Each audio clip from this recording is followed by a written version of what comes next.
Sungai Nyabarongo. Ini adalah sungai terpanjang di Rwanda dan menjadi pemasok air bagi banyak orang yang hidup di sepanjangnya. Di sini, di Kagoma, hampir 1.000 orang mengambil air dari sungai itu setiap harinya. Tapi air berwarna kecoklatan itu tidak sehat untuk diminum.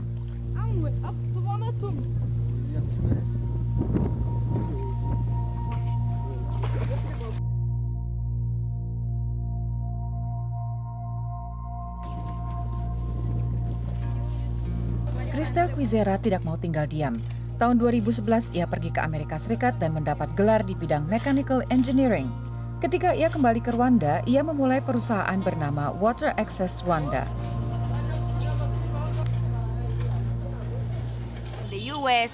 Di Amerika Serikat, air minum bisa didapat dengan mudah, tidak ada kekurangan. Jadi ketika saya kembali ke Rwanda, saya sadar itu tidak ada di Rwanda. Ketika saya mendirikan perusahaan, saya digerakkan dua hal, kebutuhan air bersih dan kebutuhan pekerjaan. Jadi saya berusaha menciptakan lapangan kerja di sektor air. Untuk mendatangkan air ke komunitas ini, ia menyewa sejumlah teknisi muda untuk menggali air dari danau di dekat lokasi dan mengalirkannya ke tempat distribusi. Tujuan Christelle adalah memberikan pekerjaan bagi lulusan universitas yang tidak dapat pekerjaan. Sejak mendirikan perusahaan tahun 2014, ia sudah memenangkan beberapa penghargaan bagi pekerjaannya. Jadi pembiayaan dari penghargaan sangat menolong kami. Saya sangat senang bahwa perusahaan muda kami yang dipimpin perempuan sudah mendapat pengakuan dan sebagian dengan hadiah uang. Ini benar-benar menolong kami untuk membeli peralatan IT bagi tim, komputer bagi tiap staf, juga mobil, membuat gudang, dan fasilitas lain bagi tim kami. Water Access Rwanda berharap bisa menjangkau 30 distrik di Rwanda hingga 2022. Sebuah kios air bisa menyuplai komunitas beranggotakan 2.000 orang dan dengan harga jauh lebih murah dibanding penjual air lainnya. Tapi Christelle juga masih memastikan bahwa tidak ada yang tertinggal. Bagi komunitas yang tidak mampu membayar tagihan airnya, Christelle menggunakan keahlian bisnisnya untuk bernegosiasi dengan perusahaan lain agar bersedia membayar atas nama komunitas itu.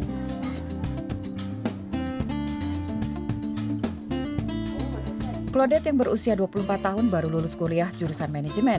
Ia jadi anggota tim Water Access Rwanda. Sebelumnya, ia menganggur selama 4 tahun. Setelah diundang ke salah satu lokakarya yang diselenggarakan Christelle, Claudette bergabung dengan perusahaan ini. Seperti banyak orang lainnya, saya tidak punya pekerjaan. Saya harus minta uang dari orang tua saya karena saya tidak punya sama sekali. Sekarang segalanya berubah dan saya bisa menyokong keluarga saya, misalnya dengan membayar uang sekolah adik-adik saya. Saya suka pekerjaan ini. Proyek Christelle jelas membawa dampak positif di sini. Tapi perempuan pebisnis itu tidak mau hanya aktif di Rwanda.